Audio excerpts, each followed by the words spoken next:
How to change Netflix region. If you would like to change the Netflix region, it's actually quite simple. Let's just say that you would like to change the region so that you can unlock shows from other countries. And in order to do that, the only way to achieve it is via a VPN network.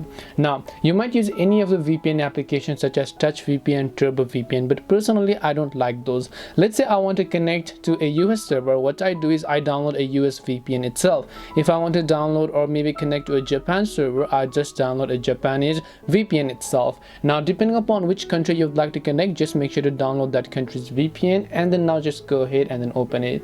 Now, of course, just keep in mind that this is a free application, so you might actually face some ads and so on.